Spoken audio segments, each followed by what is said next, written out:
നമസ്കാരം. Lights camera action എന്ന നമ്മുടെ ചാനലിലേക്ക് ഒരിക്കൽ കൂടി സ്വാഗതം. ഞാൻ നിങ്ങളുടെ ശാന്തിയുള്ള ദിനേശ്.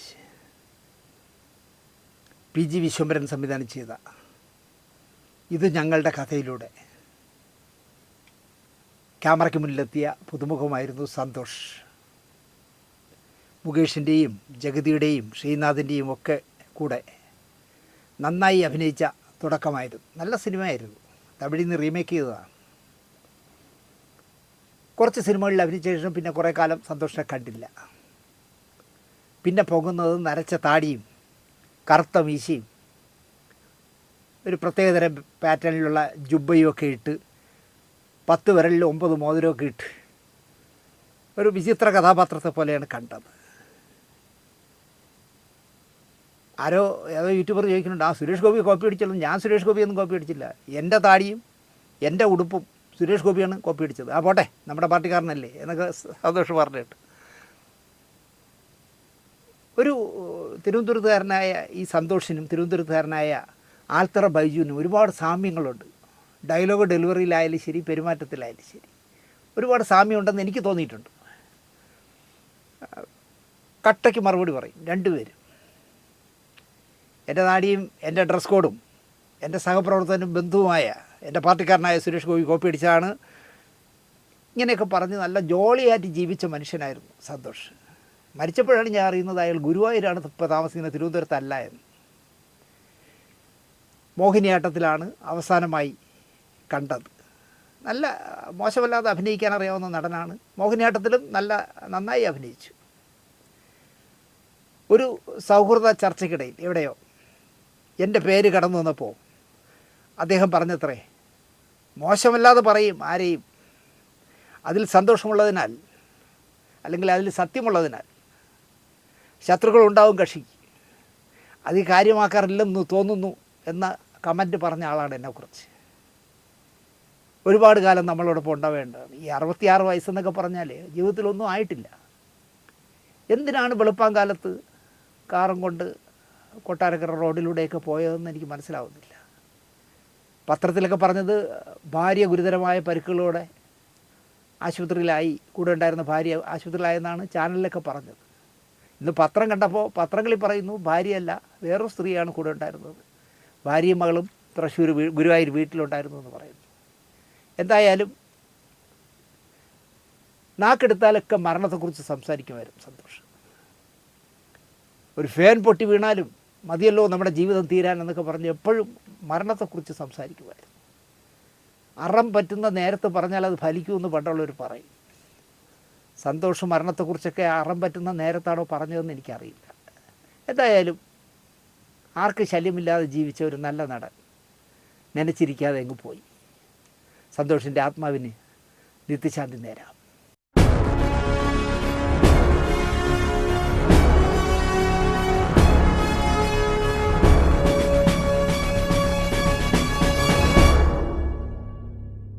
നമസ്കാരം. അങ്ങനെ കേരള നിയമസഭയിലേക്കുള്ള തിരഞ്ഞെടുപ്പ് കഴിഞ്ഞു. 1 മാസം ഇരുന്ന് വോട്ടെണ്ണി നിരന്തരമായി നരേന്ദ്രമോദിയെ തലവേദനക്കാരനാക്കിയ 3 മുഖ്യമന്ത്രിമാർ ഭരണമൊഴിഞ്ഞു എന്നുള്ളതാണ് ഈ തെരഞ്ഞെടുപ്പിൻ്റെ പ്രധാന പ്രാധാന്യം. പിണറായി വിജയൻ, MK സ്റ്റാലിൻ, മമതാ ബാനർജി. ഇതിൽ 2 പേരും തോറ്റു. സ്റ്റാലിനും തോറ്റു, മമതാ ബാനർജിയും തോറ്റു. പിണറായി തോറ്റതുപോലെ ജയിച്ചു എന്നേ ഞാൻ പറയൂ. മദ്രാസിലെ പ്രശസ്തരായ 1-2 പത്രപ്രവർത്തകർ, എനിക്ക് നല്ല പരിചയമുള്ള 2 3-4 പത്രപ്രവർത്തകരുണ്ട്. അവർ പോലും വിജയുടെ TVK എന്ന് പറയുന്ന പാർട്ടി ഒരു സംഭവമാകില്ല എന്ന് എന്നോട് തറപ്പിച്ച് പറഞ്ഞവരാണ്. എന്തൊക്കെ കുറ്റങ്ങളും കുറവുകളും പറഞ്ഞാലും സ്റ്റാലിൻ്റെ ഭരണം കുറ്റമറ്റതാണ് എന്ന് സകലരും പറയുമായിരുന്നു. 234 സീറ്റിൽ 107 സീറ്റുകൾ TVK പിടിച്ചെടുത്തു. അപ്പോൾ ഏറ്റവും സീറ്റുകളുള്ള ഏറ്റവും വലിയ ഒറ്റ കക്ഷി TVK ആയി.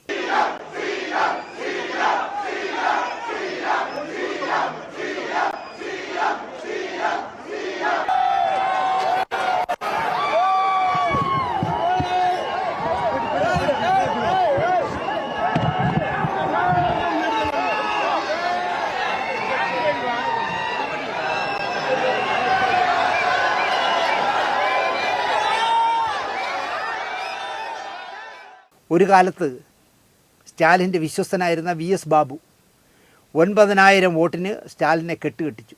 സ്റ്റാലിനൊക്കെ തോക്കുക എന്ന് പറഞ്ഞാൽ ആലോചിച്ച് നോക്കി. ഭരിക്കണമെങ്കിലും 117 സീറ്റ് വേണം. 107 ഒപ്പം കോൺഗ്രസിൻ്റെ 5 PMKയുടെ 4 സ്വതന്ത്രരായ 4 പേരും ചേർന്നാൽ മതിയാവും ഭൂരിപക്ഷമാവാൻ. അങ്ങനെ ആകാനാണ് സാധ്യത. 4 സീറ്റുകളുണ്ടായിരുന്ന അഖിലേന്ത്യാ പാർട്ടിയായ BJP ഒരു സീറ്റിൽ ഒതുങ്ങി. DMKയുടെ ബദ്ധവൈരിയായ ADMKയും DMKയും കൂടെ ഒന്നായാലും വിജയുടെ എന്താ പറയുക ഒറ്റക്കക്ഷിക്കുള്ള സീറ്റാവും 107 ആവും. അവർ രണ്ടുപേരും കൂടെ ചേർന്നാൽ. പക്ഷേ ഗവർണറുടെ ഒരു വിവേചന അധികാരം വച്ച് ഏറ്റവും കൂടുതൽ സീറ്റുള്ള ആളെ തന്നെയാണ് ആദ്യം വിളിക്കേണ്ടത്. Congress 5, PMK 4, IUML 2, CPI 2, CPM 2 എന്നിവർ DMK മുന്നണിയിലുള്ളവരാണ്. അപ്പോൾ അവർ തന്നെ 15 പേരാവും. അപ്പോൾ 107 + 15 ആയാൽ 122 സീറ്റാവും. വേണമെങ്കിൽ സ്റ്റാലിന് ഭരിക്കാം. സ്റ്റാലിന് ഭരിക്കാമെന്ന് പറഞ്ഞാൽ ഉപതെരഞ്ഞെടുപ്പും വരും. പക്ഷേ DMKയോടൊപ്പം ADMK ചേരുമോ എന്നതാണ് പ്രശ്നം. തമിഴൻ്റെ മർമ്മത്തിൽ പിടിച്ചായിരുന്നു വിജയുടെ കളി. അത് കുട്ടിക്കളി മാതിരി സ്റ്റാലിൻ എടുത്തതാണ് അപകടത്തിലായത്. 4 സിനിമകൾ ഞാൻ അഭിനയിക്കാൻ പോയാൽ എനിക്ക് 1000 കോടി രൂപ ശമ്പളം കിട്ടും. ഒരു പടത്തിന് 250 കോടി രൂപയാണ് വാങ്ങണേ. അപ്പോൾ 4 പടം ചെയ്താൽ എനിക്ക് 1000 കോടി കിട്ടും. അങ്ങനെയുള്ള ഞാൻ എന്തിന് ഖജനാവിൽ നിന്ന് കക്കണം? ശരിയായ ചോദ്യമായിരുന്നു വിജയ് ചോദിച്ചത്. ഞാൻ ഖജനാവിൽ നിന്ന് 10 പൈസ കക്കാൻ വേണ്ടിയല്ല രാഷ്ട്രീയത്തിൽ വന്നത്, തമിഴ്നാട് ജനതയെ സേവിക്കാനാണെന്ന് പറഞ്ഞ് ഇതിനപ്പുറം നല്ല ഉദാഹരണം പറയാനില്ല. ഡൽഹി ഭരിക്കുന്ന പാർട്ടിക്ക് തമിഴ്നാട് രാഷ്ട്രീയത്തിൽ എന്ത് കാര്യം എന്നാണ് വിജയ് ചോദിച്ചത്. TVKയും സ്റ്റാലിൻ സാറുമാണ് ഫൈറ്റ്. സ്റ്റാലിനെ ഇവിടെ ഉള്ളവന്മാർ വിളിക്കും പോലെ ഒന്നും അല്ല വിളിക്കുന്നത്. ഇവിടെ പിണറായി എന്തെല്ലാം വിളിക്കില്ലേ, പക്ഷേ സ്റ്റാലിൻ സാർ എന്ന് തന്നെയാണ് നമ്മുടെ വിജയ് അഭിസംബോധന ചെയ്യുന്നത്. TVKയും സ്റ്റാലിൻ സാറുമായാണ് ഫൈറ്റ് എന്ന് ഇലക്ഷന് മുമ്പ് തന്നെ പറഞ്ഞു. തമിഴ്നാട് കട്ടുമുടിച്ച സൂര്യനെ തടയുക എന്നതാണ് TVKയുടെ ലക്ഷ്യം. DMKയുടെ ചിഹ്നമാണല്ലോ ഉദയസൂര്യൻ. ശരിയാണ് ആ പറഞ്ഞത്. ഒന്നുമല്ലാത്ത CPIയും CPIയും 2 സീറ്റുകൾ വീതം നേടിയപ്പോൾ 12 വർഷമായി ഇന്ത്യ ഭരിക്കുന്ന പാർട്ടിക്ക് 1 സീറ്റ് മാത്രമേ തമിഴ്നാട്ടിൽ നേടാൻ കഴിഞ്ഞുള്ളൂ. അമ്മമാരെ, നിങ്ങൾ വീട്ടിൽ കോലം വരയ്ക്കുമ്പോൾ വീട്ടുമുറ്റത്ത് നമ്മുടെ ചിഹ്നം വിസിലാണ് വിജയുടെ ചിഹ്നം. ആ ചിഹ്നത്തിൽ കോലം വരയ്ക്കണമെന്ന് വിജയ് തമിഴ്നാട്ടിലെ അമ്മമാരോട് അഭ്യർത്ഥിച്ചു. അവർ കോലത്തിൽ വിസിൽ വരച്ചു. DMKയും ADMKയും തമ്മിൽ പ്രവർത്തിക്കുന്നവർക്ക് പോലും പേടിയാണ്, തല്ലും കൊല്ലും. ആ പേടി മനസ്സിൽ വെച്ച് ഒരു പാർട്ടി എന്ന് പറഞ്ഞാൽ നിങ്ങൾക്കറിയാമായിരിക്കും, അമ്മമ്മ രഹസ്യമായി വിജയ്ക്ക് വോട്ട് ചെയ്യും, വിസിലാണ് ചിഹ്നം എന്ന് പറയുന്ന വീഡിയോ ലക്ഷക്കണക്കിന് പേരാണ് കണ്ടത്. ആ പാർട്ടി എന്തൊരു പേടിയോടെ എന്നാണ് സംസാരിക്കുന്നത്, വിജയ് വിജയ് എന്ന് കണ്ടു നോക്കൂ. ஓட்டு யாருக்கு போட்டிய? விஜய்க்கா? போட்டியலா? என்ன சின்னம்? കണ്ടല്ലോ, വിജയെ അലട്ടാൻ പോകുന്ന പ്രശ്നം. വാരിക്കോരി ഓഫറുകൾ പറഞ്ഞിട്ടുണ്ട്, എവിടുന്നെടുത്ത് കൊടുക്കും ഇതൊക്കെ എന്നുള്ളതാണ് വിജയെ അലട്ടാൻ പോകുന്ന ആദ്യത്തെ പ്രശ്നം. കേന്ദ്രവും മിക്കവാറും നന്നായി ഞെരുക്കും. ജയലളിതയ്ക്ക് രാമസ്വാമിയെ ലഭിച്ചതുപോലെ ഒരു നല്ല അഡ്വൈസർ വിജയ്ക്കില്ല. ഫാൻസുകാർ മന്ത്രിയായാൽ വലിയൊരു സംസ്ഥാനത്തെ എങ്ങനെ ഭരിക്കും എന്നറിയില്ല. 30 വർഷം തൻ്റെ കാറോടിച്ച മനുഷ്യൻ്റെ മകൻ ശബരിനാഥൻ എന്നാണ് പയ്യൻ്റെ പേര്. അവനെ പഠിപ്പിച്ച് വിജയ് ഉന്നതിയിലെത്തിച്ചു. ആ മകന് നിയമസഭയിൽ ഒരു സീറ്റ് നൽകി. ആ വിഷ്വലൊക്കെ കണ്ടപ്പോൾ എനിക്ക് ഭയങ്കര സന്തോഷം തോന്നി വിജയോട്. ഹൃദയത്തിൽ തട്ടുന്ന ഒരുപാട് ഗിമ്മിക്സുകൾ വിജയ് എടുത്തിട്ട് അലക്കി. അതിലൊക്കെ കൊള്ളേണ്ടത് ഉണ്ടായിരുന്നു. മുതിർന്ന മക്കളുള്ള വിജയ് തൻ്റെ ഒരു നായികയുമായി അടുത്ത ബന്ധമുള്ളതും ആദ്യ ഭാര്യയുടെ ദാമ്പത്യ ജീവിതത്തിലെ താളപ്പിഴകളും ചൂടുള്ള വാർത്തകളായിരുന്നു തമിഴ്നാട്ടിൽ. 3 ഭാര്യമാരും മറ്റ് സെറ്റപ്പുകളുമുള്ള മുഖ്യമന്ത്രിമാരായിരുന്നു കരുണാനിധിയും MGR. ചിന്ന വീട് സെറ്റപ്പില്ലേൽ കണവന് എന്തോ സാരമായ കുഴപ്പമുണ്ട് എന്ന് ചിന്തിക്കുന്ന മനൈവികളാണ് തമിഴകത്തെ ഏറെയും സ്ത്രീകൾ. മുഖ്യമന്ത്രിയാകുന്ന വിജയ് പുനർവിവാഹം കഴിച്ചാൽ എന്താകും ടി വി കെയുടെ മുന്നോട്ടുള്ള പോക്ക് എന്നതും വിധി പറയേണ്ടതാണ്, കാത്തിരിക്കാം. സ്വന്തം സിനിമ പോലും സെൻസർ ചെയ്ത് കൊടുക്കാതെ, കാരണം പറയാതെ തടഞ്ഞു വച്ച് തങ്ങളുടെ വരുതിയിൽ കൊണ്ടുവരാം എന്ന് ധരിച്ച, തുടരെ ED ഇറക്കി പേടിപ്പിക്കാം എന്ന് ചിന്തിച്ച, വാഹനജാഥയ്ക്കിടയിലുണ്ടായ അപകടത്തിൽ പിടിച്ച് CBI കൊണ്ട് ഡൽഹിയിൽ വിളിച്ചു വരുത്തി പേടിപ്പിക്കാം എന്ന് നനച്ച കേന്ദ്ര പാർട്ടിയെ വിജയ് തൊടിയിക്കില്ല മദ്രാസിൽ എന്നുള്ളത് സ്റ്റാലിനും സന്തോഷം നൽകുന്ന കാര്യമായിരിക്കും. വിജയുടെ രാഷ്ട്രീയ സിനിമാ ചരിത്രത്തിൽ രസകരമായ ഒരു കഥയുണ്ട്. ദളപതി എന്ന് സ്നേഹത്തോടെ വിളിക്കുന്ന വിജയുടെ ആദ്യകാല പേര് ഇളയ ദളപതി എന്നായിരുന്നു. ദളപതിയായി അഭിനയിച്ച സ്റ്റൈൽ മന്നൻ രജനീകാന്തിൻ്റെ ജൂനിയർ എന്ന നിലയ്ക്കാണ് ഇളയ ദളപതി എന്ന് വിളിച്ചിരുന്നത്. വാസ്തവത്തിൽ ദളപതി MK സ്റ്റാലിനായിരുന്നു. കരുണാനിധിയിലൂടെ സേനാപതിയായി ആ നിലയിലാണ് തമിഴ് മക്കൾ സ്റ്റാലിനെ ദളപതി എന്ന് വിളിച്ചു പോകുന്നത്. കരുണാനിധിയെയും DMKയെയും ബൂസ്റ്റ് ചെയ്ത് നിരവധി സിനിമാ തിരക്കഥകൾ എഴുതിയിട്ടുള്ള ആളാണ് വിജയുടെ അച്ഛൻ ചന്ദ്രശേഖർ. കരുണാനിധിയുടെ മനസാക്ഷിയും അടിയുറച്ച DMK പ്രവർത്തനമായിരുന്നു ചന്ദ്രശേഖർ. സ്റ്റാലിൻ്റെ പിൻഗാമിയായി വിജയ് വളരണം എന്ന് ചന്ദ്രശേഖർ വല്ലാതെ ആഗ്രഹിച്ചിരുന്നു.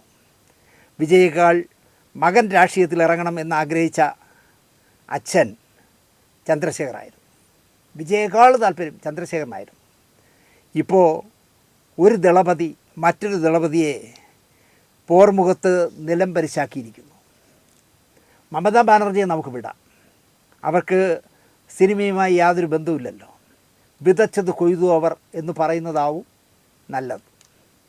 ഒരു സുനാമി പോലെ അല്ലെങ്കിൽ ഒരു കോവിഡ് പോലെ ആഞ്ഞു വീശിയ തരംഗത്തിൽ കേരളത്തിൽ 10 വർഷമായി അധികാരം കൈയാളിയ എൻ്റെ പാർട്ടി നിലംപരിശായി എന്നുള്ളതിനപ്പുറം വേറൊരു വാക്കുണ്ടെങ്കിൽ അതാണ് പറയേണ്ടത്.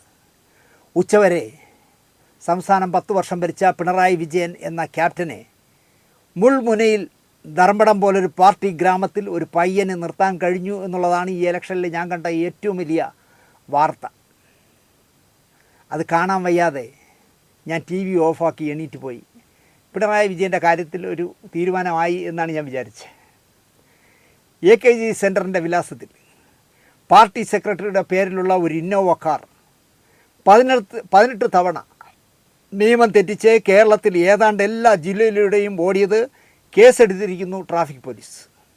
ഗോവിന്ദ മാസ്റ്റർക്ക് എന്താ ഇത്ര ധൃതി? വായുഗുളിക വാങ്ങാൻ ഓടി നിയമം തെറ്റിച്ചതാവുമോ? ഒരു പാർട്ടി സെക്രട്ടറിയാണേ. അപ്പോൾ ഇതൊക്കെയാണ് ജനം കാണുന്നതെന്നേ. 18 കേസാണ്, വയലേഷനാണ്, നിയമം തെറ്റിച്ചതിൻ്റെ വയലേഷനിലാണ് AKG സെൻറ്ററിലെ കാറിനെ ട്രാഫിക് പോലീസ് പെടുത്തിയിരിക്കുന്നത്. ഇവിടെ EK നായനാരും VS അച്യുതാനന്ദനും ചടയം ഗോവിന്ദനും കോടിയേരി ബാലകൃഷ്ണനും എന്തിനും പിണറായി പോലും പാർട്ടി സെക്രട്ടറിയായി ഇരുന്നിട്ടുണ്ട്. അംബാസഡർ കാറിലും ഇന്നോവയിലും യാത്ര ചെയ്തിട്ടുമുണ്ട്. ഇത്തരം പരാതികൾ മാതൃഭൂമി പറഞ്ഞ പോലെ വേറെ ആരും പറഞ്ഞോ എന്ന് ചോദിച്ചാൽ ഇല്ല എന്ന് ഞാൻ പറയും. പതുക്കെ പോയാൽ മതിയെന്ന് ഗോവിന്ദൻ പറഞ്ഞാൽ കേൾക്കാത്ത ഡ്രൈവറാണോ AKG സെൻറ്ററിലെ ഡ്രൈവർ? പിരിച്ചു വിടണം അയാളെ എന്നാണ് എനിക്ക് പറയാനുള്ളത്. തോറ്റു തുപ്പിയിട്ട വാർത്തയൊക്കെ കേട്ട് പത്നി സമേതനായി തലസ്ഥാനത്ത് വന്നിറങ്ങിയ പിണറായി രാജിവച്ചിട്ടില്ല എങ്കിലും സ്റ്റേറ്റ് കാർ ഉപേക്ഷിച്ച് ഈ പറഞ്ഞ വയലേഷൻ നടത്തുന്ന ഡ്രൈവർ ഓടിച്ച കാറിലാണത്ര ഇന്നലെ AKG സെൻറ്ററിലേക്ക് പോയത്. ഇതൊക്കെ ഓരോ അസുഖങ്ങളുടെ സൂചനയാണ് എന്ന് ഞാൻ പറയും. മുൻപൊരു കോൺഗ്രസ് അതിവേഗ മുഖ്യൻ റോഡിലൂടെ പോകുമ്പോൾ പൈലറ്റായി വരുന്ന ചക്കട ജീപ്പിലിരുന്ന് SI MMR അലറുമായിരുന്നു, മാറി നിലടാ ഡേഷ് മോനെ എന്ന്. മറ്റേ ഡേഷ് മോൻ വരുന്നു, ചാവണ്ടെങ്കിൽ മാറിക്കോ എന്നായിരുന്നു ഒരു കാലത്ത്. ഈ ഒരിക്കലും ഒരു നല്ല അംബാസഡർകാരൻ്റെ കൂടെ എത്താൻ കഴിയും ഒരു ചക്കട വണ്ടി പോലത്തെ ജീപ്പിന്. കടച്ചാൻ പറഞ്ഞ ജീപ്പിൻ്റെ സൈഡിൽ ഇരുന്നാണ് SI പറയണേ, മാറി നിലടാ ഡേഷ് മോനെ, മറ്റേ ഡേഷ് മോൻ വരുന്നു, ചാവണ്ടെങ്കിൽ മാറിക്കോ എന്നാണ് പറഞ്ഞിരുന്നത്. പിണറായി മുഖ്യനായ ശേഷമാണ് കാറുകൾക്ക് സ്പീഡ് കൂടിയത്, മറ്റ് പലതിനും സ്പീഡ് എടുത്തത്. ഇതൊരു രോഗലക്ഷണമാണ് എന്ന് ഒരു പാർട്ടി അഭിമാനിയായ പാർട്ടി പ്രവർത്തനം എന്ന നിലയ്ക്ക് ഞാൻ പറയുന്നു. JRD ടാറ്റയും ബിർളയുമൊന്നും സഞ്ചരിക്കുമ്പോൾ AK-47 പിടിച്ച ചട്ടമ്പിമാർ സുരക്ഷയ്ക്കായി ഇല്ലായിരുന്നു. അംബാനിയും അദാനിയും ഒക്കെ വന്ന ശേഷമാണ് AK-47 പിടിച്ച കിങ്കരന്മാർ കൂടെ നടക്കുന്നത്. AK-47 പിടിച്ച സുരക്ഷയ്ക്ക് നടന്നവനാണ് ഒരു ഇന്ത്യൻ പ്രധാനമന്ത്രിയുടെ നെഞ്ചത്തേക്ക് ബുള്ളറ്റ് പതിപ്പിച്ചത് എന്നുള്ള ബോധം ഈ കാക്കി കിട്ടവന്മാരെ കൊണ്ട് നടക്കുന്നവർ ഓർക്കുന്നത് നല്ലതായിരിക്കുമെന്ന് ഞാൻ പറയും. 2-3 മാസം മുമ്പ് നമ്മുടെ ട്രംപ് പ്രസംഗിക്കാൻ പോഡിയത്തിനടുത്തേക്ക് വന്ന് നിൽക്കുമ്പോൾ പിറകെ നടന്നു വന്ന ഒരുത്തൻ പെട്ടെന്ന് ഈ മണ്ടൻ്റെ തലയിലിട്ട് ഒരൊറ്റ അടിയടിച്ചു കൊടുത്തു. ആടാ എൻ്റെ തലയിലടിച്ച് ആടാ എന്ന് പറഞ്ഞ് ട്രംപ് അവിടെ നടന്ന് നോക്കണം. സത്യത്തിൽ അപ്പോൾ എനിക്ക് തോന്നി ഈ അമേരിക്കൻ പ്രസിഡൻ്റ് ഒരു പൊട്ടനാണോ, അയാളെ തലയിലടിച്ചിട്ട് അങ്ങ് പോയി. ചുറ്റി നോക്കിയപ്പോൾ അവിടെ അങ്ങ് ആരും ഇല്ലടാ എന്നുള്ള രീതിയിലായി. ശ്രീലങ്കയിൽ ഗാർഡ് ഓഫ് ഓണർ പരിശോധിക്കുന്നതിനിടയിലാണല്ലോ ഒരു ശ്രീലങ്കൻ പട്ടാളക്കാരൻ തോക്ക് വീശി പ്രധാനമന്ത്രിയായിരുന്ന രാജീവ് ഗാന്ധിയുടെ തലക്കടിച്ചതും തലനാരിഴയ്ക്ക് രാജീവ് ഗാന്ധി അടികൊള്ളാതെ രക്ഷപ്പെട്ടത്. ഒരുത്തൻ തുനഞ്ഞിറങ്ങിയാൽ എല്ലാം തീരുമെന്ന് ഈ അധികാരത്തിൽ കയറുന്നവർ, ഇനി അധികാരത്തിൽ കയറുന്നവർ അടക്കം ചിന്തിക്കുന്നത് നല്ലതാണെന്ന് ഞാൻ പറയും. കഴിഞ്ഞ 8 വർഷമായി കേരളത്തിൽ നടക്കുന്ന ഫിലിം ഫെസ്റ്റിവലിൽ പങ്കെടുക്കാത്ത ആളാണ് ഞാൻ. നിങ്ങൾക്കെല്ലാം അറിയാമായിരിക്കുമല്ലോ, കഴിഞ്ഞ 8 വർഷമായിട്ട് ഞാൻ ഫിലിം ഫെസ്റ്റിവലിൽ പങ്കെടുത്തിട്ടേ ഇല്ല. എൻ്റെ പാർട്ടി ഭരിക്കുമ്പോൾ ഒരു പെണ്ണുപിടിയനെ ചലച്ചിത്ര അക്കാദമിയുടെ ചെയർമാനാക്കിയതോടെ അക്കാദമിയുടെ കാറും ഫ്ലാറ്റും പെണ്ണുപിടിക്കാൻ ഉപയോഗിച്ചതോടെ 5 വർഷവും 5 മാസവും ഈ പെണ്ണുപിടിയനെ ആ സീറ്റിലിരുത്തിയ സർക്കാരായിരുന്നു എൻ്റെ പാർട്ടി. ഞാനത് പലവട്ടം പറഞ്ഞിട്ടുണ്ട്. 5 വർഷം കഴിഞ്ഞ് പിന്നെ ഇരുത്തി ഒരു 5 മാസം കൂടെ. പെണ്ണുപിടിയാനല്ലടാ നീ ഇരുന്നോ, ഞങ്ങൾ സ്ത്രീ സുരക്ഷയ്ക്ക് വേണ്ടി നിൽക്കുന്ന സർക്കാരാണ്, പെണ്ണുങ്ങൾക്ക് വേണ്ടി എന്തും ചെയ്യും, പക്ഷേ നിനക്ക് ഞങ്ങൾ സപ്പോർട്ടുണ്ട്, കാരണം നീ ഒരു പ്രത്യേക മതത്തിൽപ്പെട്ടവനാണ്.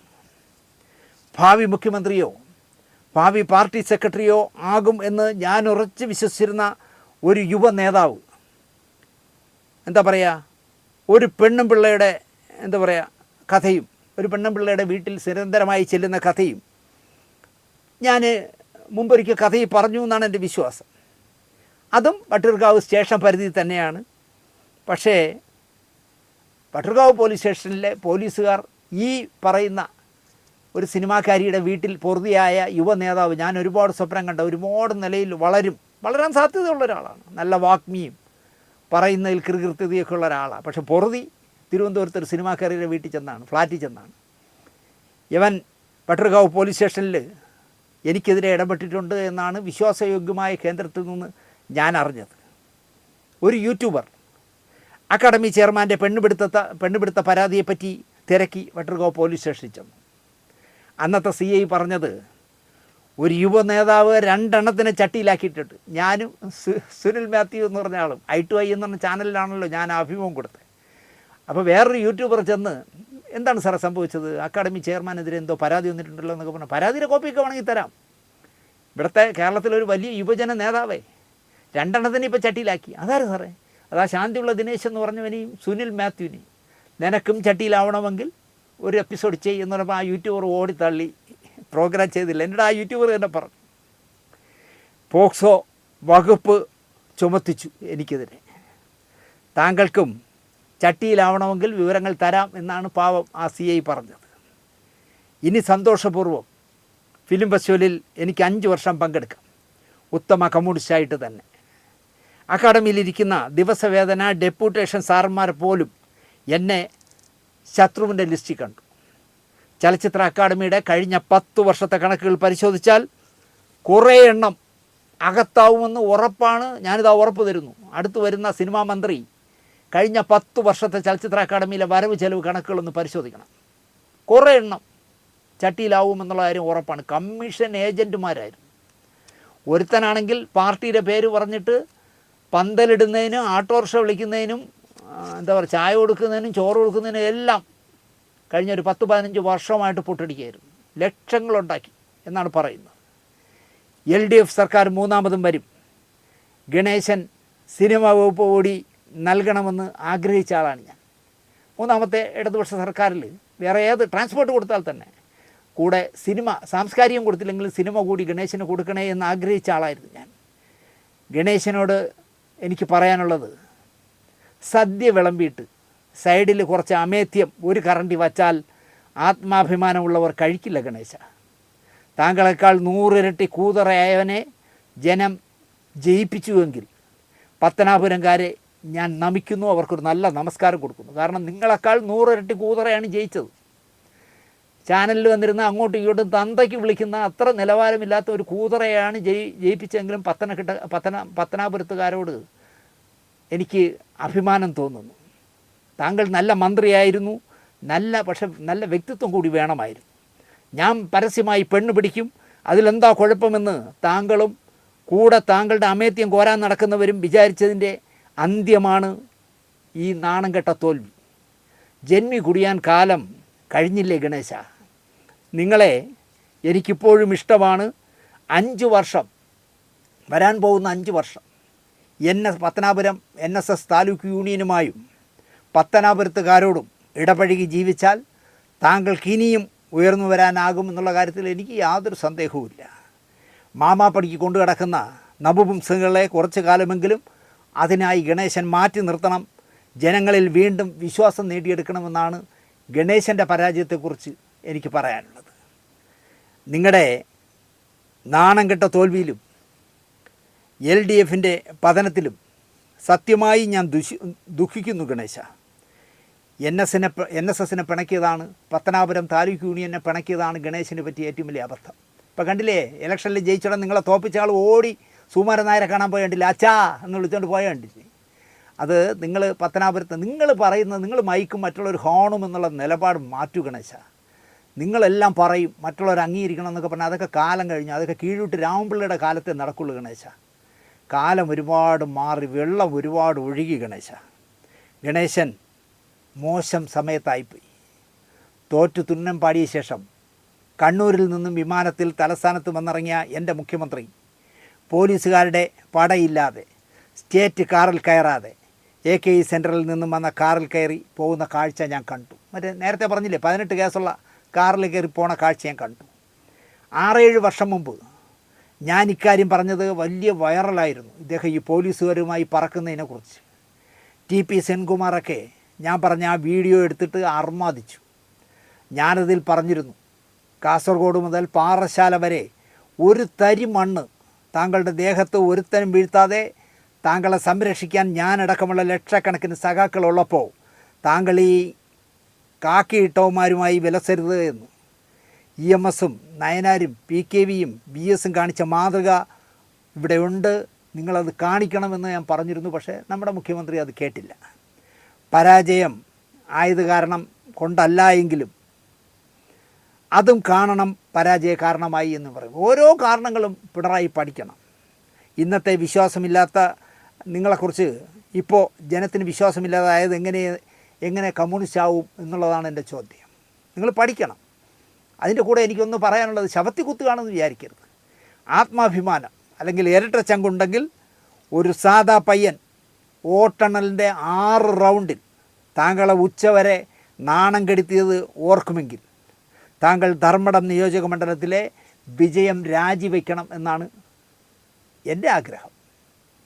PBയിലെ മുതിർന്ന മെമ്പറായ താൻ എന്നും പാർട്ടി പറയുന്നതേ അനുസരിക്കൂ, പാർട്ടി പറയാതെ രാജിയില്ല എന്നൊക്കെ താങ്കൾക്കോ താങ്കളുടെ പിണിയാണുകൾക്കോ വാദിക്കാം.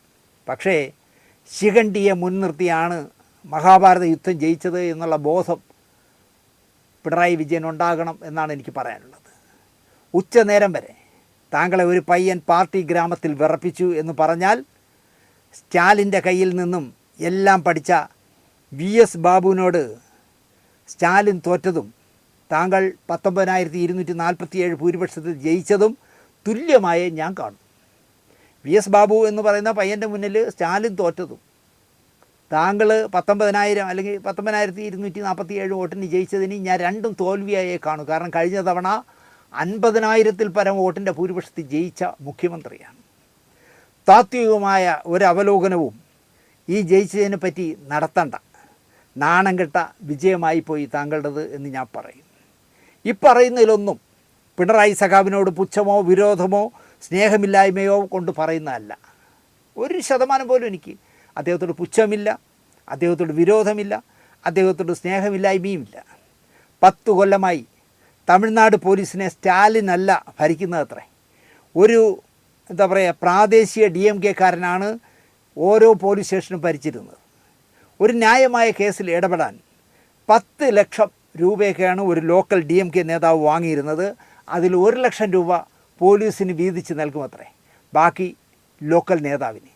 അത്തരം അമർഷങ്ങൾ പൊട്ടാനിരിക്കുമ്പോഴാണ് അടുത്ത വീട്ടിലെ പയ്യനെ പോലെ ചില ഉറപ്പുകളുമായി വിജയ് വന്നത്. തമിഴർ അയാളെ വിശ്വസിച്ചു, അയാളുടെ പിന്നാലെ പോയി. ஒவ்வொரு பள்ளியிலும் நவீன உள்கட்டமைப்பு மற்றும் உலகத்தரம் வாய்ந்த கல்வி ஒவ்வொரு தமிழ் மாணவரின் கல்வி கனவுகளுக்கும் ஆதரவளிக்கும் வகையில் இளங்கலை முதல் முனைவர் பட்டம் வரை ரூபாய் 20 லட்சம் பிணையில்லா கல்வி கடனுக்கான உத்தரவாதம். അസുഖബാധിതനാണ് സ്റ്റാലിൻ.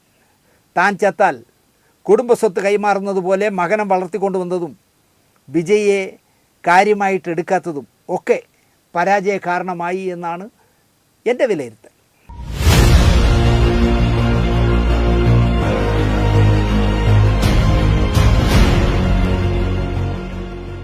ஆட்டோ டிரைவர் எந்த ஏரியாவில் இருக்கீங்க? சைதாப்பேட்டா. எப்படி இருக்குது பிஸ்னஸ் இப்போ? கேஸ்லாம் கிடைக்குதாப்போ? இப்போ ஒன்றும் பிரச்சனை இல்லை. இந்த மானியம் அறிவிச்சிருக்கோம் பார்த்தீங்களா தேர்தல் அறிக்கையில்? சார் இது கூட நீங்கள் மாநிலத்தில் கொடுத்து வந்தீங்க. அப்படியா?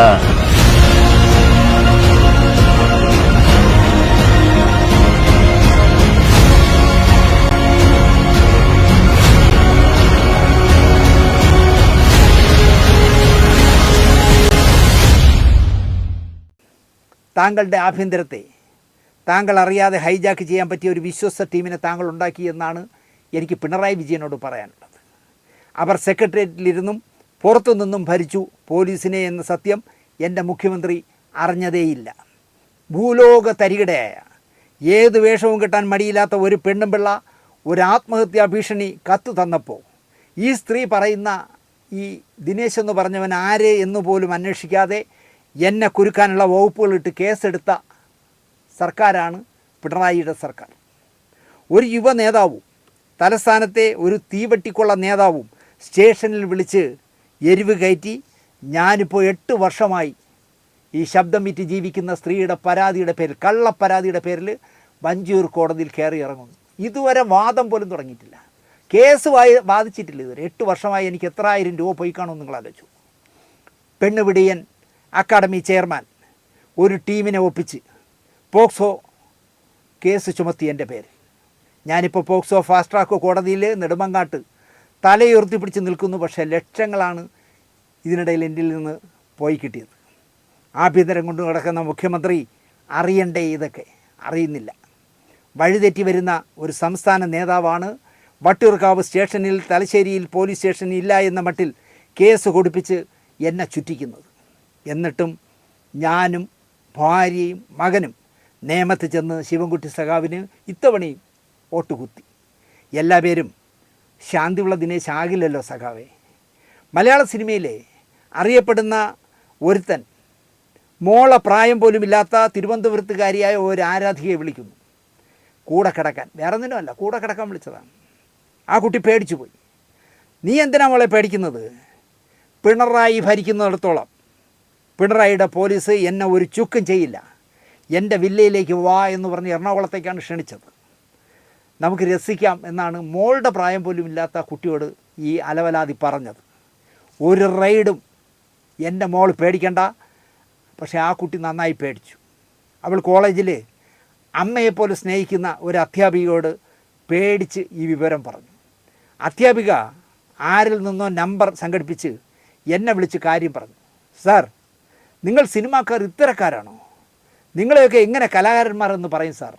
മോളുടെ പ്രായം പോലും ഇല്ലാത്ത ഒരു ആരാധിക വിളിച്ച് പരിചയപ്പെട്ട് സംസാരിച്ചതിൻ്റെ പേരിൽ കൂടെ കിടക്കാൻ വിളിക്കുന്നവരാണോ സാർ മലയാള സിനിമാക്കാർ? എന്നിട്ട് പറയുകയാണ്, എൻ്റെ വില്ലയിൽ വന്ന് എൻ്റെയോടൊപ്പം പൊറുതിയായാൽ ഒരു പോലീസും പിണറായിയുടെ പോലീസും വരില്ല. കാരണം പിണറായി എൻ്റെ പോക്കറ്റിൽ നിന്നാണ് ഈ അലവലാതി പറഞ്ഞത്. അവനീ ഞാൻ വിളിക്കുന്ന ചേട്ടാ എന്നാണ്. അതാണ് പ്രശ്നം. പിണറായിക്ക് ബൗദ്ധിക ബുദ്ധികൾ പറഞ്ഞു കൊടുത്തുകൊണ്ടിരിക്കുന്നവരിൽ പ്രധാനിയാണ് ഈ പറഞ്ഞ അലവലാതി. ബൗദ്ധിക എന്ന വാക്ക് പറയുമ്പോൾ അത് ബി ഉണ്ണികൃഷ്ണനാണെന്ന് നിങ്ങളാരും ധരിച്ചു കളയരുത്. ഉണ്ണിക്ക് അത്തരം സ്വഭാവമൊന്നുമില്ല. താങ്കളെ ഒരുപാട് പേർ പറ്റിക്കുകയായിരുന്നു സഖാവേ എന്നാണ് എനിക്ക് പിണറായി വിജയനോട് പറയാനുള്ളത്. താങ്കളുടെ നാട്ടിലെ വീട്ടിൽ തിരഞ്ഞെടുപ്പ് സമയത്ത് 2016 കാലത്ത് ഒരു സിനിമാക്കാരനായി വന്ന തലസ്ഥാനവാസിയായ പാർട്ടിക്കാരനായ താങ്കളെ പിണറായി എന്ന് പോലും സംബോധന ചെയ്യാത്ത, പകരം പിണറായി എന്നുള്ളതിന് പകരം തെറിപ്പേര് വിളിക്കുന്ന ഒരു സഖാവിനോട് ആതിഥ്യ മര്യാദയാണല്ലോ. താങ്കളുടെ അങ്ങ് നാട്ടിലുള്ള വീട്ടിൽ വന്ന അയാളോട് താങ്കൾ മാന്യത കാണിച്ചു, ഊണ് കഴിക്കാൻ നിർബന്ധിച്ചു. അയാൾ ഊണ് കഴിച്ചില്ല. എൻ്റെ പട്ടിക്കും വേണ്ട അവൻ്റെ ഊണ് എന്നാണ് കൂടെ പോയ നടനോട് അവൻ പറഞ്ഞത്. അവൻ്റെ ചോറ് എന്ന് പറഞ്ഞിട്ട് വേറൊരു വാക്കും കൂടെ ഉപയോഗിച്ചു. 2021 കഥ മാറി. ഒരു പ്രമുഖ വകുപ്പ് മന്ത്രിയുടെ PA ആയി മാറി ഈ പിണറായി സഖാവിനെ തള്ളക്കി വിളിച്ചവൻ. അപ്പോൾ ഈ പറയുന്ന വകുപ്പ് മന്ത്രിയും ഈ തള്ളക്കി വിളിച്ചവനും ഒന്നിച്ച് കോളേജിൽ പഠിച്ചിരുന്നവരാണ്. കോടിക്കണക്കിന് രൂപയുടെ വസ്തുവകകൾ വാങ്ങിക്കൂട്ടി, ബിനാമിയായിട്ട് വാങ്ങിക്കൂട്ടി എന്നാണ് ഞാൻ അറിഞ്ഞത്. 5 വർഷം മന്ത്രിയും PAയും കൂടി കോടിക്കണക്കിന് രൂപയുടെ വസ്തു വാരിക്കൂട്ടിയത്രേ. ഇത്തവണയും ഈ മുൻ മന്ത്രി ജയിച്ചിട്ടുണ്ട്. സ്വാഭാവികമായും PA ഈ അമ്പലം വിഴുങ്ങിയാകും. എന്താ പറയുക, ഇരട്ടിക്കിരട്ടി അടുത്ത 5 വർഷം കൊണ്ട് ഇവന്മാർ രണ്ടും കൂടെ ഉണ്ടാക്കുമെന്നുള്ള കാര്യം ഉറപ്പാണ്. എന്നെ AK സെൻറ്ററിൽ വിളിച്ച് പിണറായി വിജയൻ ചോദിച്ചാൽ ഈ പ്രായപൂർത്തിയാകാത്ത പെൺകുട്ടിയെ വിളിച്ച് കൂടെ കിടക്കാൻ വിളിച്ചവൻ്റെ പേരും, നിങ്ങൾ ഊണ് കഴിക്കാൻ വിളിച്ചിട്ട് പോലും എൻ്റെ പട്ടിക്ക് വേണ്ട ഈ അലവലാതിരെ ഊണെന്ന് പറഞ്ഞിട്ട് നിങ്ങളുടെ കഴിഞ്ഞ 5 വർഷം നിങ്ങളുടെ ഒരു മന്ത്രിയുടെ വിശ്വസനായ PA ആയിട്ടിരുന്ന് കോടിക്കണക്കിന് രൂപ ഉണ്ടാക്കിയവൻ്റെ പേര് ഞാൻ പിണറായിക്ക് പറഞ്ഞു കൊടുക്കാം. പക്ഷേ എന്നെ വിളിക്കണം, ഞാനല്ല അങ്ങോട്ട് ചെല്ലുന്നില്ല. താങ്കൾ അറിയുന്നോ ഇതൊക്കെ എന്നാണ് എനിക്ക് ചോദിക്കാനുള്ളത്. ഇല്ല, താങ്കളുടെ പക്ഷത്ത് നിന്നാൽ താങ്കൾ ഒന്നും അറിയില്ലല്ലോ. ഒന്നും അറിയില്ല നിങ്ങൾ. പിണറായി സഖാവേ, താങ്കളുടെ പിന്നിൽ അടിയുറച്ച് തലസ്ഥാനത്ത് നിന്ന് ചുരുങ്ങിയത് 10 പാർട്ടിക്കാരുടെയെങ്കിലും ലിസ്റ്റ് ഞാൻ തരാം. കോടീശ്വരന്മാരായി മാറിയ 10 പേരുടെ ലിസ്റ്റ് വേണമെങ്കിൽ ഞാൻ തരാം, തലസ്ഥാനത്ത് മാത്രം. അപ്പോൾ കേരളത്തിൽ എത്ര കോടീശ്വരന്മാരുണ്ടായി കാണും എന്ന് ആലോചിച്ച് നോക്കൂ. കണ്ണൂരിലെ ജനങ്ങൾ ഹൃദയത്തിലേറ്റിയ ഒരു നേതാവുണ്ട്, P ജയരാജൻ. ഒരു ഓണക്കാലത്ത് വർഗീയ ശക്തികൾ കൈവെട്ടിമുറിച്ച P ജയരാജൻ. എത്ര വിദഗ്ധമായാണ് താങ്കൾ അയാളെ ഒതുക്കിയിരുത്തിയത് വർഷങ്ങളായി. അദ്ദേഹത്തെ വളരാൻ അനുവദിക്കരുത്. ഒരു കാട്ടിൽ ഒരു സിംഹം മതി എന്ന് താങ്കൾ തീരുമാനിച്ചു. പാർട്ടി സെക്രട്ടറി MLA ആയ സീറ്റ് സെക്രട്ടറിയുടെ ഭാര്യയ്ക്ക് കൊടുത്തു തവണ. കേട്ട് കേൾവിയുള്ളതാണോ കമ്മ്യൂണിസ്റ്റ് പാർട്ടിയിൽ എന്നാണ് എനിക്ക് ചോദിക്കാനുള്ളത്. കമ്മ്യൂണിസ്റ്റ് വിമതൻ 12,500 വോട്ടിന് പാർട്ടി സെക്രട്ടറിയുടെ ഭാര്യയെ തോൽപ്പിച്ച് കിടത്തി. അയാൾ നേടിയ പകുതി വോട്ട് പോലും പാർട്ടിയുടേതായിരുന്നു. ആ വിമതനായി നിന്ന ആൾ നേടിയ വോട്ടിൻ്റെ പകുതി CPMൻ്റെ വോട്ടാണെന്ന് ഞാൻ വിശ്വസിക്കുന്നു. പക്ഷേ നിങ്ങൾക്കൊരു പ്രശ്നവുമില്ല, ആരും നിങ്ങളോട് വന്ന് പറയുകയില്ല. എന്നെപ്പോലെയുള്ളവർ ഈ തെറി മുഴുവൻ കേൾക്കാൻ വിധിക്കപ്പെട്ടവരാണ്. പുറത്തുള്ളവർ സംസാരിക്കുന്ന നമ്മളെപ്പോൾ ഉള്ളവരോടാണല്ലോ. നിൻ്റെയൊക്കെ പാർട്ടിക്ക് എന്ത് പറ്റിയടേ? ഭർത്താവ് പാർട്ടി സെക്രട്ടറി ആയാൽ അച്ചിക്ക് കൊടുക്കുമല്ലേ സീറ്റ്, അത് തന്നെ ഇപ്പോൾ അച്ചി വലിച്ചുകൊണ്ടിരിക്കുന്നത് എന്ന് പറയുമ്പോൾ നമ്മൾ നാണം കെടുന്നു, മനസ്സിലായില്ലേ? ഈ തെരഞ്ഞെടുപ്പിൽ സിനിമാക്കാരുടെ ബ്രാൻഡിൽ മറ്റേ മുതലാളിയുടെ സ്ഥാനാർത്ഥിയായി ചക്കയും കൊണ്ട് കിടന്ന ചിലരുണ്ട്. സമ്മതിക്കണം കേട്ടോ. ഏറ്റവും ചുരുങ്ങിയത് മുതലാളിയുടെ ജട്ടി വിറ്റുണ്ടാക്കിയ ബ്ലാക്ക് മണിയിൽ മിനിമം ഒരു 30 കോടി രൂപ പൊയ്ക്കാണെന്നാണ് പറയുന്നത്. യോമാർ 6-7 വിവരദോഷികളെ, സിനിമാക്കാരെന്ന് ലേബലിൽ നടക്കുന്ന 6-7 വിവരദോഷികളെ പിടിച്ച് നിർത്തിയല്ലോ. അതിലൊരു പെണ്ണും പിള്ളയെ കാണണം. 2ാം കെട്ട് ഭർത്താവുമായിട്ട് ഇറങ്ങി ക്യാമറയുടെ മുമ്പൊക്കെ ഇടുന്ന് തുള്ളി കളിച്ച് ചാക്ക തേങ്ങ താമര എന്നൊക്കെ പറഞ്ഞിട്ട് എന്തൊക്കെ കളിയായിരുന്നു ആ പെൺകുട്ടി, ആ സ്ത്രീ കളിച്ചതെന്നറിയോ? ഏറ്റവും ചുരുങ്ങിയത് ഈ ജട്ടി മുതലാളിക്ക് 25-30 കോടി രൂപ സ്വാഹ ആയി. അപ്പോൾ ഇനിയുണ്ടല്ലോ പൂരം എന്നാണ് പറയുന്നത്. താമര ചക്കരയാകും, താമര ചക്കയാകും, ചക്ക വിരിച്ചാൽ താമരയാകും എന്നൊക്കെ പറഞ്ഞ് എന്തൊരിളക്കിളങ്ങി സിനിമാക്കാരുടെ പേരും പറഞ്ഞിറങ്ങിയ ഒരു പെണ്ണും പിള്ളയും വെളിവില്ലാത്ത ഒരു ചെറുക്കനും 4-ാം തീയതി വോട്ടെണ്ണുമ്പോൾ ഞാൻ ലീഡ് ചെയ്യുന്നു എന്ന് റിപ്പോർട്ടറിലെ മൊട്ടാരനെ കൊണ്ട് പറയിപ്പിക്കുമെന്ന് ഈ ചെറുക്കൻ വീമ്പ് പറഞ്ഞപ്പോൾ ഞാൻ അയാളെയല്ല നോക്കിയത്, അവൻ്റെ തൊട്ടടുത്ത് സമീപത്ത് നിൽക്കുന്ന ഒരു ജോലിയും കേന്ദ്രം ഏൽപ്പിക്കാത്ത ഒരു സഹമന്ത്രിയായിരുന്നു വഷളം ചിരിയുമായി ഈ മണ്ടൻ്റെ കൂടെ നിൽക്കുന്നത്. ഇങ്ങനെ ചിരിച്ചോണ്ടിരിക്കുന്നത് താഴെയൊക്കെ വെച്ച്. നല്ല വാക്ക്. റിപ്പോർട്ടർ ചാനലിലെ മൊട്ട അരുണ് പറയുമെന്ന്, ഏറ്റവും കൂടുതൽ വോട്ട് ഏറ്റവും കൂടുതൽ നേടിക്കൊണ്ടിരിക്കുന്നത് ഈ ചക്കയും കൊണ്ട് നടന്ന ചെറുക്കനാണെന്ന് പറയുമെന്ന്. അരുൺകുമാർ ഈ ചെറുക്കൻ പറഞ്ഞതുപോലെ തന്നെ വോട്ടെണ്ണിയൻ്റെ ഒന്ന് വായിച്ചു. കോട്ടത്തല അഖിൽ 1ാം സ്ഥാനത്ത്, താഴേന്ന് പക്ഷേ മുകളിലോട്ട് എണ്ണം എന്ന് മാത്രം എന്ന് അരുൺകുമാർ പറഞ്ഞിട്ട് ഞാൻ അറിയാതെ ചിരിച്ചുപോയി. തൃക്കാക്കരയിലെ റിസൾട്ട് ഞാനങ്ങ് പറയുകയാണ്. അഖിൽ രാജ് എന്ന അഖിൽ മാരാർ 10,000 വോട്ട് പോലും തിരിച്ചു പിടിച്ചിട്ടില്ല എന്നുള്ള കാര്യമാണ്. ഇപ്പോൾ ഏറ്റവും ഒടുവിൽ 9,161 വോട്ടുമായി 3ാം സ്ഥാനത്താണ്. താഴെ നിന്ന് മുകളിലോട്ട് പോകുമ്പോൾ 1ാം സ്ഥാനത്താണ് എന്നുള്ളതാണ് ഞാൻ മനസ്സിലാക്കുന്നത്. അതായത് ആം ആദ്മി പാർട്ടി കഴിഞ്ഞാൽ അടുത്തത് അഖിൽ രാജാണ് താഴെ നിന്ന് മുകളിലോട്ട് പോകുമ്പോൾ. 24,303 വോട്ടുകൾക്ക് അഖിൽ മാരാർ എന്ന അഖിൽ രാജ് എന്ന അഖിൽ കോട്ടാത്തല ഇപ്പോൾ പിന്നിലാണ്. ആദ്യം യൂത്ത് കോൺഗ്രസ് ആയിരിക്കുകയും പിന്നീട് കോൺഗ്രസ് പാർട്ടിക്ക് വേണ്ടി പിന്തുണ പ്രഖ്യാപിക്കുകയും പിന്നീട് അവിടെ നിന്ന് തിരിച്ച് യുവമോർച്ചയിലേക്കും BJPയിലേക്കും ഒക്കെ വന്ന് അവിടെ നിന്ന് 2020 വന്ന് മത്സരിച്ച അഖിൽ മാരാർ കഷ്ടിച്ചു പിടിച്ചിരിക്കുന്നത് 9,161 വോട്ടുകളാണ്. മനുഷ്യനായാൽ അല്പം ഉളുപ്പൊക്കെ വേണ്ടേ?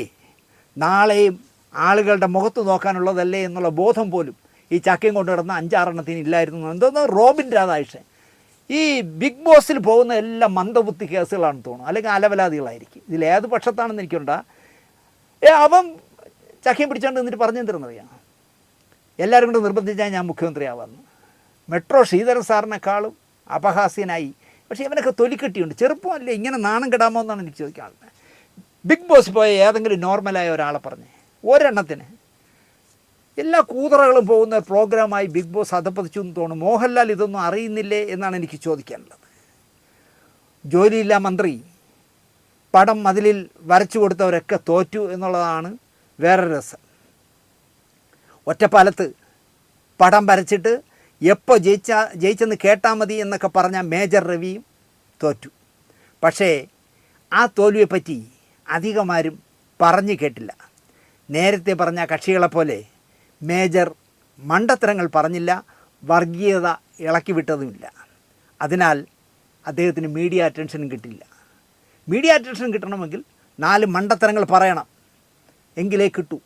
അപ്പോൾ തൈപ്പറമ്പിൽ അശോകന എന്തോ യോദ്ധയിൽ പറയില്ലേ, അടുത്ത പാട്ട് മത്സരത്തിന് കാണാമെന്ന് പറഞ്ഞ പോലെ ഈ ജട്ടി മുതലാളി പറയുകയാണ്, ഇനി ഇലക്ഷൻ വരുമല്ലോ, ഇവരെല്ലാം എൻ്റെ കൂടെ ഉണ്ടെങ്കിൽ ഞാൻ ഇനിയും മത്സരിക്കുമെന്നാണ് പറയുന്നത്. ഇങ്ങനെ ബ്ലാക്ക് മണിയിലുണ്ടാക്കുന്ന കാശ് മുഴുവൻ കൊണ്ട് കളയുകയാണ്. CPM 16,500 വോട്ടിൻ്റെ ഭൂരിപക്ഷത്തിൽ ജയിച്ചെങ്കിലും മേജർ 3ാം സ്ഥാനത്തായെങ്കിലും 42,476 വോട്ട് പിടിച്ചു എന്നത് മോശം കാര്യമല്ല ഒറ്റപ്പാലത്ത് എന്ന് ഞാൻ പറയും. പാർട്ടിയുടെ എന്താ പറയുക കേന്ദ്രമായിരുന്നാണല്ലോ ഒറ്റപ്പാലം. അവിടെ ജയിച്ചത് CPM ആണെങ്കിൽ പോലും 16,500 വോട്ടിൻ്റെ ഭൂരിപക്ഷത്തിൽ ജയിച്ചെങ്കിലും 42,476 വോട്ട് മേജർ രവി കരസ്ഥമാക്കി. 2ാം സ്ഥാനക്കാരനെ നിങ്ങൾക്കറിയാമായിരിക്കും, പെണ്ണുപിടിയൻ ശശി. അയാളെക്കാളും 6,000 വോട്ടേ മേജർക്ക് കുറവുള്ളൂ 2ാം സ്ഥാനത്തെത്താൻ. തിളക്കമാർന്ന വിജയം നേടിയ സിനിമാക്കാരനായി രമേഷ് പിഷാരടി. CPMൻ്റെ കണ്ണൂരിലെ പാർട്ടി ഗ്രാമങ്ങളെപ്പറ്റി വായ തോരാതെ വാചകമടിക്കുന്ന പാർട്ടി പിഷാരടി ഒരമ്പലത്തിലേക്ക് പോയതിനെ പരസ്യമായി തടഞ്ഞത് പാർട്ടി ഗ്രാമ പരാതി പറഞ്ഞിരുന്നവർ കണ്ടില്ല എന്നുള്ളതാണ്. അതും കുറേ അക്കന്മാരാണ് രമേഷ് പിഷാരടി തടഞ്ഞത്. കുറേ അക്കന്മാർ തടിച്ചുകൾ അയാളെ വഴിയിൽ തടയുന്നു, ആ അമ്പലത്തിൽ പോകാക്കില്ലെന്ന്. ഈ തടഞ്ഞവളുടെയൊക്കെ അച്ഛൻ്റെ വക പോലെയാണ് പറയുന്നത്. അപ്പോൾ ബുദ്ധിമാനായതിനാൽ എന്നെ ശ്രീകുമാരൻ തമ്പി കുറേ തെറി പറഞ്ഞപ്പോൾ ഞാൻ ന്യൂട്രടിച്ച് നിന്നതുപോലെ ബുദ്ധിമാനായ പിഷാരടി കയ്യും കെട്ടി നോക്കി ഓടും നിന്നു. അല്ല ഒരു അക്ഷരം അയാൾ മറുപടി പറഞ്ഞില്ല. കാരണം ഇലക്ഷൻ സമയമാണ്. ഈ അക്കന്മാരുടെ ആരെങ്കിലും ഒരാളെ പിടിച്ച് തള്ളിയാൽ മതി അലുമ്പാവാൻ. അത് വെച്ച് വേറൊരു അക്കന് ജയിക്കാമല്ലോ. പക്ഷേ പിഷാരടി ബുദ്ധിമാനായതുകൊണ്ട് ഞാൻ ശ്രീകുമാരൻ തമ്പി എന്നെ 10-50 ക്യാമറയും 100-500 ആളുകളുടെ ഇടയിൽ വെച്ച് തെറി വിളിച്ചപ്പോൾ അയാൾ വിചാരിച്ചെന്താ ഞാൻ അയാളെ തിരിച്ച് ചീത്ത വിളിക്കുമെന്ന് വിചാരിച്ചു. എൻ്റെ സ്വഭാവം അനുസരിച്ച് ഞാൻ അവിടെ ന്യൂട്രടിച്ചു. ഇയാൾ വിളിക്കുന്ന തെറി മുഴുവൻ കേട്ടോണ്ട് മിഥുനത്തിൽ ഇന്നസെൻ്റ് ഇരിക്കും പോലെ ഞാൻ നിന്നു. അവസാനം അദ്ദേഹത്തിൻ്റെ വാ തളർന്നപ്പോൾ അദ്ദേഹം ആ പണി നിർത്തി. അതുപോലെ രമേഷ് പിഷാരടിയും ഈ അക്കന്മാരുടെ അട്ടഹാസത്തിൻ്റെ മുന്നിൽ കൈയും കെട്ടി നിന്നു. സംഗതി വിചാരിച്ച പോലെ ആളിപ്പടർത്താൻ അക്കന്മാർക്ക് കഴിഞ്ഞില്ല. പട്ടാപ്പകൽ കേരളത്തിൽ കേട്ട് കഴിവ് പോലും ഇല്ലാത്തതാണ്. പട്ടാപ്പകൽ ഒരു വീട്ടിലെ വോട്ടിനായി 5,000 രൂപ ഒരു പെണ്ണും പിള്ള തലയിൽ കുടമില്ല പൂവൊക്കെ വെച്ച് സന്ധ്യയ്ക്ക് ബസ് സ്റ്റാൻഡിൽ നിൽക്കുന്നത് പോലെ വേഷം കെട്ടിക്കൊണ്ട് കൊടുത്തത് കയ്യോടെ പൊക്കിയപ്പോൾ പറഞ്ഞ കേട്ട അവർ അങ്ങനെ കൊടുത്തത് കണ്ട് ഒരു ക്യാമറയിലൊക്കെ പകർത്തി കഴിഞ്ഞപ്പോൾ പറഞ്ഞ തെറികൾ നിങ്ങൾ കേട്ടില്ലേ? രമേഷ് പിഷാരടിയുടെ വിജയം എനിക്ക് മനസ്സുകൊണ്ട് ഒരുപാട് സന്തോഷം പകരുന്നു. ഒരു കുടം പാലിൽ ഒരു തുള്ളി വിഷം വീണാൽ മതി അത് നശിക്കാൻ. നിയമസഭയിൽ തുണി പൊക്കി ഭരണിപ്പാട്ട് നടത്തുന്നത് കാണിക്കാതെ പിഷാരടി മലയാളിയെ രക്ഷിച്ചു എന്ന് ഞാൻ പറയും. മറ്റേ കക്ഷി ജയിച്ചിരുന്നെങ്കിൽ അയ്യോ ഊടുതുണി പൊക്കി കാണിക്കണമെങ്കിൽ അതും ചെയ്യുന്ന ബാച്ചായിരുന്നു. 33,931 വോട്ട് വാങ്ങി LDF സ്ഥാനാർത്ഥി 3ാം സ്ഥാനത്ത് പോയി എന്ന് പിഷാരടി ഒന്നും കളിയാക്കണ്ട. പിഷാരടി ഭൂരിപക്ഷം നേടിയ 13,147 വോട്ടിനേക്കാൾ കൂടുതൽ വോട്ട് LDFന് കിട്ടേണ്ടത് താങ്കൾക്ക് മറച്ചു കുത്തി എന്ന് വിശ്വസിക്കുന്ന ആളാണ് ഞാൻ. താങ്കൾ ജയിച്ചത് CPMൻ്റെ വോട്ട് കൊണ്ടെന്ന് ഞാൻ പറയും. കാരണം ഒരലവലാതെ ജയിക്കാതെ നിങ്ങൾ ജയിച്ചു വരട്ടെ, നമ്മളോ ജയിക്കില്ല, എന്നാൽ രമേഷ് പിഷാരടി ജയിക്കട്ടെ എന്ന് പാർട്ടി തീരുമാനിച്ചതുകൊണ്ട് തന്നെയാണ് നിങ്ങൾ 13,147 വോട്ടിന് ഭൂരിപക്ഷത്തിൽ ജയിച്ചതെന്ന് ഞാൻ പറയും. സിനിമാക്കാരിൽ ഒരുത്തനല്ലേ ജയിച്ചുള്ളൂ, രമേഷ് പിഷാരടി. ഗണേശന് മാത്രമല്ല സിനിമ ഭരിക്കാൻ അറിയാവുന്നത്, നിയമസഭയിൽ വിഷം ചീറ്റാൻ ഇറങ്ങിയ പെണ്ണും പിള്ളയെ അല്ലേ തോൽപ്പിച്ചത് എന്നൊക്കെ പിഷാരടി ചിന്തിക്കാം. തുടക്കത്തിൽ പാളിപ്പോകുന്ന വിധത്തിൽ ഞാൻ മമ്മൂട്ടിയെ പാലക്കാട്ടെത്തിക്കും എന്നൊക്കെ പറഞ്ഞ് തുടങ്ങിയെങ്കിലും പക്വതയോടെ പിന്നെ കാര്യങ്ങൾ നീക്കി പിഷാരടി. പിഷാരടിയെ സിനിമാ മന്ത്രിയാക്കണം എന്നാണ് ഈ 3 എണ്ണം അടികൂടുകയാണല്ലോ. ആ 3 പേരിൽ ആര് മുഖ്യമന്ത്രി ആയാലും പിഷാരടിയെ ഒരു സിനിമാ മന്ത്രിയാക്കണമെന്ന് ഞാൻ ആഗ്രഹിക്കുന്നു. യുവാക്കൾക്ക്, പുതുമുഖങ്ങൾക്ക് മന്ത്രിസഭയിൽ പ്രാതിനിധ്യം നൽകണം എന്നാർക്കെങ്കിലും തോന്നിയാൽ അടുത്ത 5 വർഷക്കാലം ഞാൻ ക്യാമറയുടെ മുന്നിലോ സ്റ്റേജുകളിലോ വരില്ല എന്ന് പിഷാരടി പറഞ്ഞു കഴിഞ്ഞു. മമ്മൂട്ടിയുടെ കാരവാനിലും പോകാതെ പ്രവർത്തിച്ചാൽ പാലക്കാട് സീറ്റ് പിഷാരടിക്ക് ഉള്ള കാലം കൊണ്ട് നടക്കാം എന്ന് ഞാൻ പറയും. ഉമ്മൻചാണ്ടി മന്ത്രിസഭയിൽ ഉണ്ടായിരുന്ന സമയത്ത് KB ഗണേഷ് കുമാർ സിനിമയ്ക്ക് ഗുണകരമായ ഒരുപാട് കാര്യം ചെയ്തു.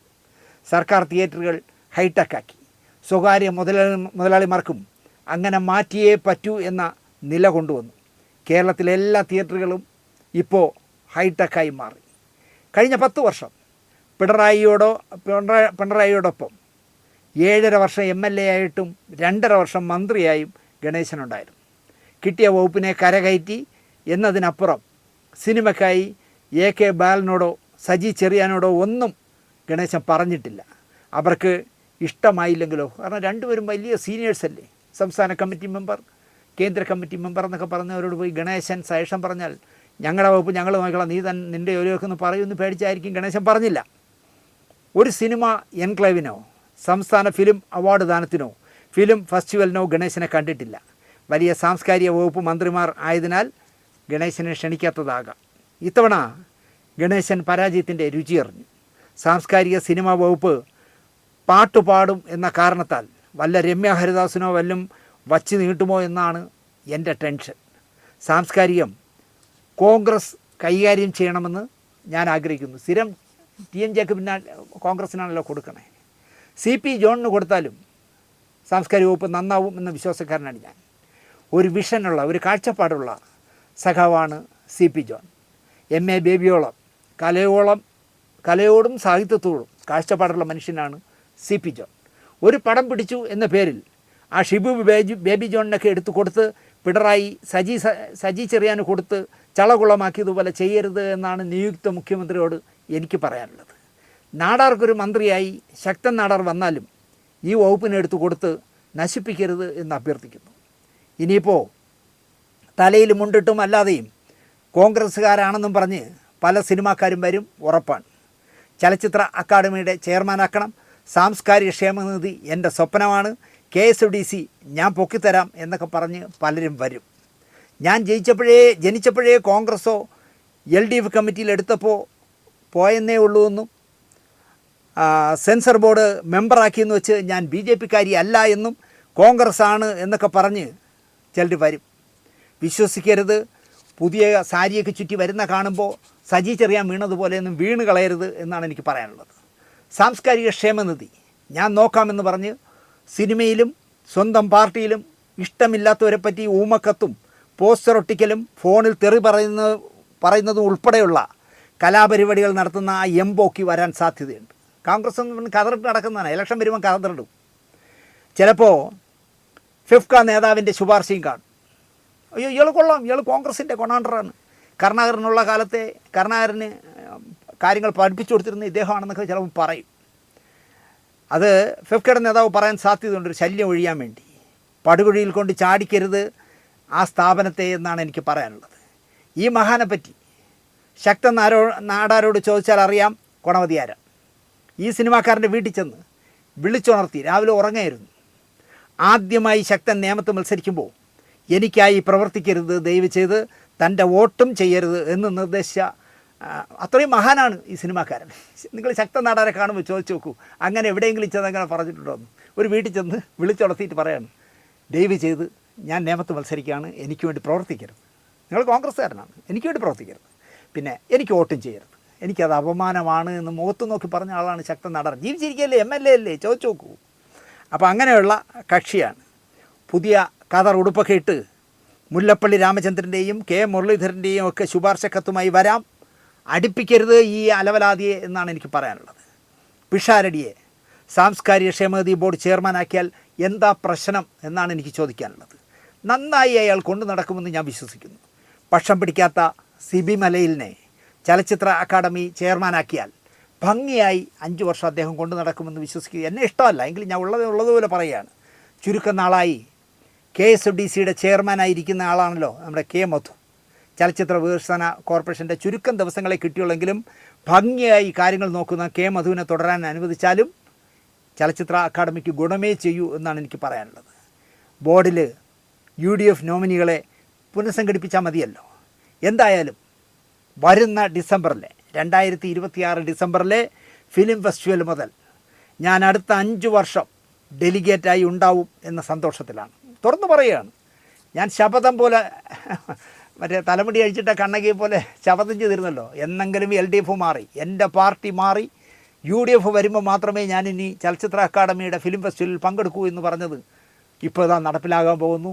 വരുന്ന ഡിസംബറിൽ നടക്കുന്ന ഫിലിം ഫെസ്റ്റിവൽ മുതൽ അടുത്ത 5 വർഷക്കാലം ഞാൻ ഫെസ്റ്റിവലിൽ സജീവമായി ഉണ്ടാകും എന്ന് മാത്രം പറഞ്ഞുകൊണ്ട്, വിതച്ചതേ കൊയ്യാൻ കഴിയൂ എന്ന് പിണറായി വിജയൻ സഖാവ് ഇനിയെങ്കിലും മനസ്സിലാക്കണം എന്ന് പറഞ്ഞുകൊണ്ട്, അത് എന്താ പറയുക, പാർട്ടി സെക്രട്ടറി സ്ഥാനം വല്ല സ്വരാജിനോ വല്ലതും കൊടുത്ത് പാർട്ടിയെ രക്ഷപ്പെടുത്താൻ നോക്കണം, കടൽ കിഴവന്മാരായവരൊക്കെ മാറി നിൽക്കണം എന്ന് പറഞ്ഞുകൊണ്ട് നിങ്ങൾ അഡ്വൈസ് ചെയ്തൊക്കെ അങ്ങ് ഇരുന്നാൽ മതിയെന്നേ. ഇവിടെ ആരെയെല്ലാം എന്തെല്ലാം ചെയ്തു. VS അച്യുതാനന്ദന് പ്രായമായി പോയി എന്ന് പറഞ്ഞ് സീറ്റ് കൊടുക്കാത്ത മഹാന്മാരാണ്. അവസാനം നാട്ടുകാരാണ് സീറ്റ് കൊടുപ്പിച്ചത്. VSൻ്റെ ഒരു ഫ്ലക്സ് വെച്ചതിന് വിഗ്രഹാരാധന ഞങ്ങൾ അംഗീകരിക്കില്ല, വ്യക്തി ആരാധന ഞങ്ങൾ അംഗീകരിക്കില്ല എന്ന് പറഞ്ഞ് VSൻ്റെ ഫ്ലക്സ് കേരളത്തിൽ അവിടെ വച്ചിരുന്ന ഫ്ലക്സുകൾ എടുത്ത് മാറ്റിച്ചവരാണ്. ഇപ്പോൾ കേരളത്തിൽ എവിടെ പോയാലും ആരുടെ മോന്തയായിരിക്കണേ. ഇതൊക്കെ കാലം കാത്തുവെച്ചതാണ് എന്ന് മാത്രം പറഞ്ഞുകൊണ്ട് വേദനയുണ്ട്. ഈ മന്ത്രിസഭ LDFൻ്റെ മന്ത്രിസഭ വീണുപോയതിൽ നാണം കെട്ട് വീണുപോയതിൽ എനിക്ക് വേദനയുണ്ട്. വല്ലതും 10, 60, 65 സീറ്റൊക്കെ വാങ്ങിയിരുന്നെങ്കിൽ അന്തസ്സുണ്ടായിരുന്നു. എന്തായാലും അടുത്ത 5 വർഷക്കാലം പാർട്ടിയെ തിരുത്താൻ പറ്റുമെങ്കിൽ തിരുത്തൂ എന്ന് മാത്രം പറഞ്ഞുകൊണ്ട്, പോകാൻ വേറൊരു പാർട്ടി ഇല്ലാത്തതുകൊണ്ട് ദിനേശ് പോകാത്തതാണ് എന്ന് തുറന്നു പറഞ്ഞുകൊണ്ട് ഇപ്പോഴും കമ്മ്യൂണിസ്റ്റുകാരനായി ജീവിക്കുന്നു. നിങ്ങൾ ആലോചിച്ച് നോക്കുക, എന്നെ ആ വെള്ളായണി ജംഗ്ഷനിലെ പാർട്ടി ബ്രാഞ്ചിലുള്ള ഒരു സഖാവ് പോലും വിളിച്ചിട്ട്, ദിനേശ സഖാവേ നിങ്ങളുടെ 3 വോട്ടുണ്ട് വന്ന് ചെയ്യില്ലേ എന്ന് എന്നോട് ഒരാൾ പോലും ചോദിച്ചില്ല. പക്ഷേ ഞാൻ പോയി, ഞങ്ങൾ 3 പേര്, ഞാനും ഭാര്യയും മോനും പോയി ശിവൻകുട്ടി സഖാവിന് വോട്ട് ചെയ്തു. അപ്പോൾ പാർട്ടിയെ ഇപ്പോൾ വിറ്റ് തിന്നലല്ലാതെ പാർട്ടി വളർത്തണമെന്ന് ഒരുത്തനും ബോധമില്ല. അത് ഈ 10 വർഷം ഭരിച്ചതിൻ്റെ ആലസ്യത്തിൽ നിന്ന് കിട്ടിയതാണ്. എങ്ങനെ കാശുണ്ടാക്കാമെന്നുള്ള ചിന്തയായിപ്പോയി. അല്ലെങ്കിൽ ആലോചിച്ച് നോക്കൂ, ഒരു വോട്ട് 3 വോട്ടിനൊക്കെ എന്ത് വിലയുണ്ടെന്ന് ആലോചിച്ചു. എന്നെ വിളിച്ചില്ല ഒരുത്തൻ, ഞാൻ അങ്ങോട്ട് വിളിച്ച് സ്ലിപ്പ് വാങ്ങിച്ച് പോയി വോട്ട് ചെയ്തു. കൂടുതൽ പറയുന്നില്ല. പുതുതായി വരുന്ന മന്ത്രിസഭയിൽ സിനിമയ്ക്ക് അർഹമായ പ്രാധാന്യം കിട്ടുന്ന ഒരു നല്ല മന്ത്രി ഉണ്ടാവട്ടെ എന്ന് ആശിച്ചുകൊണ്ട് നിർത്തുന്നു. നന്ദി, നമസ്കാരം. ചക്ക കൊണ്ട് നടന്നവന്മാരൊക്കെ പുനർചിന്തനം നടത്തണം എന്നാണ് എനിക്ക് പറയാനുള്ളത്. തൊലിക്കട്ടി അപാരമായിപ്പോയി. ഇനിയെങ്കിലും ഈ ചക്കയും തേങ്ങയൊക്കെ ആരെങ്കിലും ഏതെങ്കിലും ഒരുത്തൻ ബ്ലാക്ക് മണിയിൽ പൈസ ഉണ്ടാക്കിയാൽ അവൻ്റെ പൈസയിൽ ഒരു 10-40 ദിവസം വിലസാം, അതിൽ നിന്ന് കുറേ അടിച്ചു മാറ്റാമെന്നും പറഞ്ഞ് ഇലക്ഷനൊന്നും കയറി നിന്ന് സമയം മെനക്കെടുത്തരുതേ എന്ന് പറഞ്ഞുകൊണ്ട് ഈ എപ്പിസോഡ് ഇവിടെ അവസാനിപ്പിക്കുന്നു. നന്ദി, നമസ്കാരം.